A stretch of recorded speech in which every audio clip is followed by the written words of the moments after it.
स्वागत है बिहार की सभी आंगनबाड़ी बहनों का एक और नई वीडियो में। बहनों, जिस प्रकार से आपने थंबनेल में पढ़ा कि स्पष्टीकरण प्रस्तुति सभी के लिए निकाली गई है, यानी स्पष्टीकरण पत्र निकाली गई है, जिसमें पूरा लिस्ट दिया गया है कि किस प्रकार से स्पष्टीकरण की जाएगी और कौन-कौन से सवाल पूछे जाएंगे।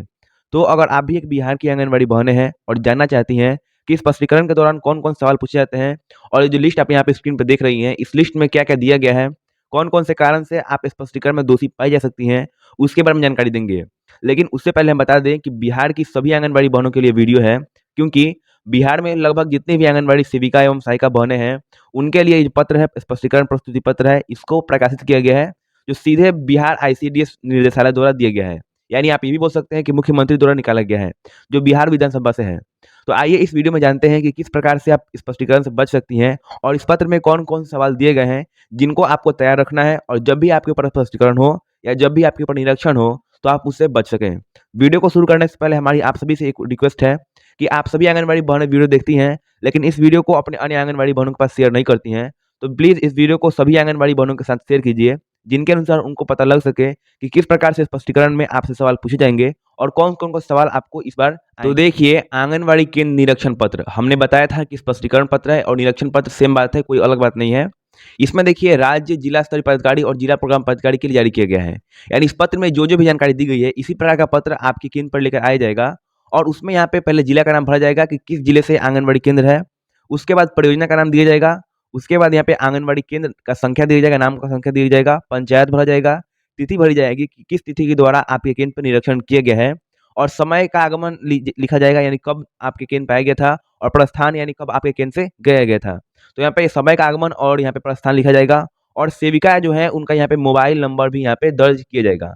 कुछ इस प्रकार का पत्र है जिसमें इतनी जानकारी है दी गई है और इन सभी जानकारी को धीरे-धीरे जानेंगे कौन-कौन से सवाल पूछे जाएँगे और सवाल पूछे दौरान यहाँ पे आपको यस और नो में जवाब देना होता है। यानी जो पदाधिकारी नियुक्त हुए हैं इसके संबंध में, उनको यहाँ पे इस टाइप का लिस्ट मिलेगा जिसके का साथ आप स्पष्टीकरण दे सकती हैं। तो देखिए, कुछ सेक्शन में बाँटा गया इस पत्र को, जैसे पहला यहाँ पे है कि आंगनबाड़ी केंद्र की भौतिक स्थिति, यानी भौतिक स्थिति में कौन-कौन से कार्य को आंगनबाड़ी केंद्र पे होना चाहिए।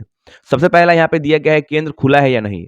तो यहाँ पे देखिए केंद्र खुला होने के सामने यहाँ पे हाँ और नहीं का ऑप्शन दिया गया है। तो इसे स्पष्टीकरण करने वाले जो अधिकारी होंगे काफ़ी आसानी होगी और यहाँ पे फटाक से टिक कर लेंगे कि हाँ, केंद्र खुला था या केंद्र नहीं खुला था। तो इस प्रकार से जानकारी दी जाती है। पहला है केंद्र खुला या नहीं है। दूसरा है कि सेविका और सहायिका पोशाक में उपस्थित हैं। यानी जो उनका ड्रेस मिलता है, जो सेविका सहायिका बने हैं, तो उन सभी का यहाँ पे डिटेल दिया गया है कि कौन-कौन सेविका सहायिका हैं जो पोशाक में उपस्थित हैं। अगर सिर्फ सेविका उपस्थित है तो सेविका के लिए दिया गया है और सहायिका उपस्थित हैं तो सहायिका के लिए यहाँ पे दिया गया है। इसके बाद देखिए लिखा गया है, यदि नहीं हो तो क्या स्वीकृत अवकाश पर हैं? यानी जो आंगनबाड़ी सेविका केंद्र में उपस्थित नहीं है, तो क्या वो कोई अवकाश ली है, यानी स्वीकृत अवकाश पर हैं? हाँ या नहीं, इसमें जवाब देना है। फिर दिया गया है, क्या सेविका की अनुपस्थिति में सहायिका द्वारा केंद्र संचालित है? यानी जो आंगनबाड़ी अगर सेविका बहनें हैं, वो छुट्टी ले ली है, तो उनके अनुपस्थिति में आंगनबाड़ी सहायिका बहनें केंद्र संचालित कर रही हैं। तो इसकी भी जानकारी को जो पदाधिकारी होंगे, जो अधिकारी होंगे, वो यहाँ पे हाँ, नहीं में भरेंगे। फिर यहाँ पे दिया गया है केंद्र भवन का प्रकार, यानी कौन-सा प्रकार का केंद्र भवन में आंगनबाड़ी केंद्र को संचालित किया जा रहा है। अगर सरकारी स्कूल है, सरकार है, यहाँ पे स्कूल है और किराया है, तो जिस भी तरह के आपका केंद्र होगा उस तरह का यहाँ पे टिक किया जाएगा। अगर आप एक सरकारी स्कूल में चला रही होंगी तो वहाँ पे दिया जाएगा। किराए का जो मकान है, किराए का भवन है उसमें चलाया जाएगा तो आपको यहाँ पे टिक कर दिया जाएगा। फिर यहाँ पे देखिए लिखा गया है केंद्र भवन की स्थिति, यानी केंद्र भवन की स्थिति क्या है, कच्चा है, पक्का है या खुले में यहाँ पे आंगनबाड़ी केंद्र में शिक्षा दी जाती है। तो उसके अनुसार यहाँ पे डिटेल भर दिया जाएगा। उसके बाद देखिए जो अंतिम यहाँ पे 7वां नंबर दिया गया है, जिसमें लिखा गया है आंगनबाड़ी केंद्र में उपलब्ध सुविधा, यानी कौन-कौन सी सुविधा आंगनबाड़ी केंद्र में उपलब्ध है।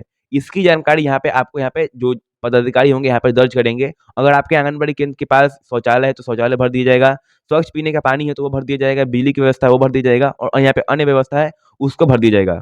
फिर देखिए उसके बाद जो दूसरा सेक्शन ओपन होता है वो है संसाधन की उपलब्धता, यानी कौन-कौन से संसाधन आंगनबाड़ी केंद्र के पास यहाँ पे उपस्थित हैं।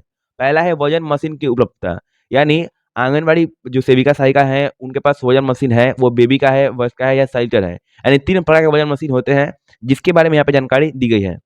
उसके बाद देखिए यहाँ पे जो लिखा गया है आईसीडीएस सामग्री है, फिर यहाँ पे है खाना बनाने एवं खिलौने की पर्याप्त बर्तन, यानी जो भी आंगनबाड़ी बहनें सेविका सहायिका बहनें हैं जो पूरक पोषाहार बच्चों को देती हैं, जो टीचर और एचसीएम देती हैं, उनके लिए पर्याप्त बर्तन है या नहीं है, उसके बारे में दिया गया है।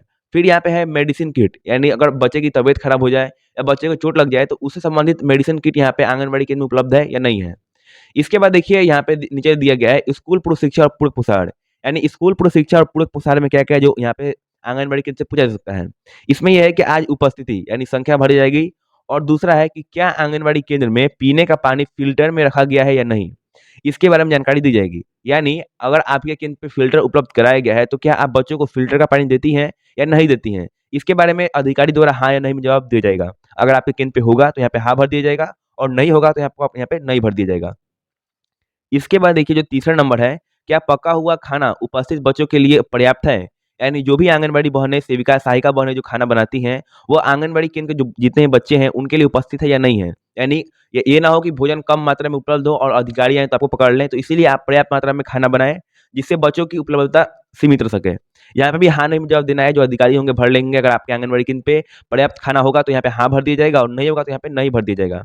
इसके बाद देखिए लिखा गया है, क्या आज का पोषाहार मेन्यू के अनुसार है? यानी ये जो आंगनबाड़ी बनने के लिए यहाँ पे दिया गया है, इसमें है कि पोषाहार मेन्यू के अनुसार जो सेंटर पे खाना बनाया गया है यानी कुक मील बनाया गया है, एचसीएम बनाया गया है, वो उपलब्ध है या नहीं है? तो इसकी भी जानकारी जो अधिकारी को हाँ, नहीं में देनी होगी। इसके बाद देखिए लिखा गया है, क्या केंद्र की दीवार पर मेन्यू दर्शाया गया है? यानी एक और यहाँ पे जो नया ऑप्शन दिया गया है कि केंद्र की दीवार पर जो मेन्यू है, जो पूरे 7-6 दिनों का होता है, वो दर्शाया गया है कि मेन्यू के अनुसार आंगनबाड़ी केंद्र पे खाना बनेगा। तो इस प्रकार से यहाँ पे दिया गया है। इसके बाद देखिए आते हैं टीएचआर के बाद में कि टीएचआर ऑप्शन में क्या-क्या यहाँ पे आंगनबाड़ी बहनों को दिया गया है। अगर आप सभी आंगनबाड़ी बहनें ये वीडियो देख रही हैं, तो आप हमारे व्हाट्सएप ग्रुप से जुड़ सकती हैं, जिसमें आपको ये पूरा लिस्ट दे दिया जाएगा। क्योंकि अगर आपको एक वीडियो में समझना हो, तो काफ़ी समय लग जाएगा और आप इस जो लेटर है, इसको देख भी सकती हैं। इसीलिए आप हमारे ग्रुप से जुड़िए, जिसमें हम ये लेटर आपको भेज देंगे।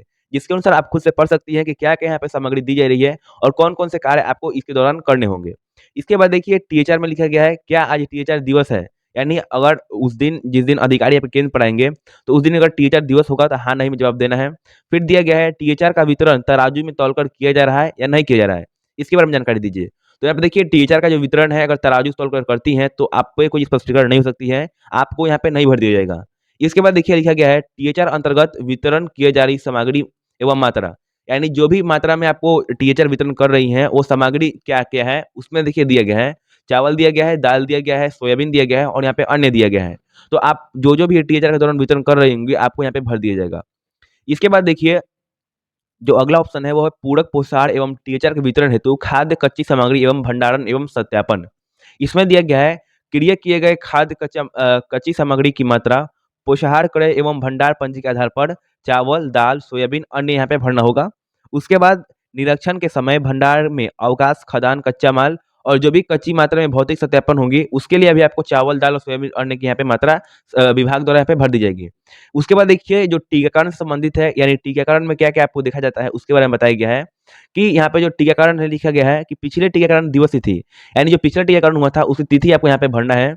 उसके बाद दूसरा जो दिया गया है, पिछले माह 1 वर्ष में पूरे करने वाले कुल बच्चों की संख्या, यानी 1 माह के अंदर कितने बच्चों की टीकाकरण यहाँ पे किया गया है, उसकी संख्या आपको यहाँ पे दर्ज करनी है।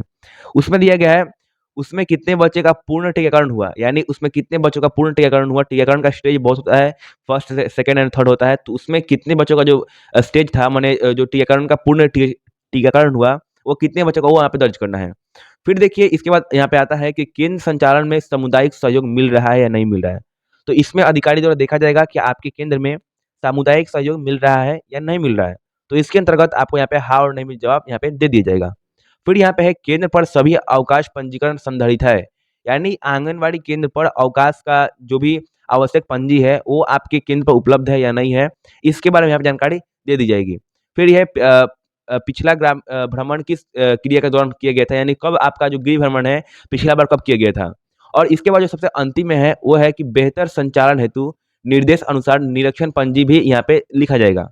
यानी पूरा जो लिस्ट है इस प्रकार से है, जिसमें आपको सेक्शन बताया गया है कि संसाधन की उपलब्धता में क्या है, आंगनबाड़ी केंद्र की भौतिक स्थिति में क्या है, उसके बाद देखिए यहाँ पे दिया गया है कि स्कूल पूर्व शिक्षा पुसाहार में क्या है, उसके बाद यहाँ पे टीचर है, फिर यहाँ पे टीकाकरण है और यहाँ पे अंतिम में जो सवाल है वो दिए गए हैं। तो इतने सवाल आप सभी आंगनबाड़ी बहनों से पूछे जा सकते हैं, जिसकी वीडियो हमने बना दी। अगर आपको ये लेटर चाहिए, पत्र चाहिए, तो आप जो हमारे व्हाट्सएप ग्रुप है, इससे जुड़ सकती हैं। डिस्क्रिप्शन में हम व्हाट्सएप नंबर का यहाँ पे लिंक दे देंगे, आप वहाँ से भी जुड़ सकती हैं।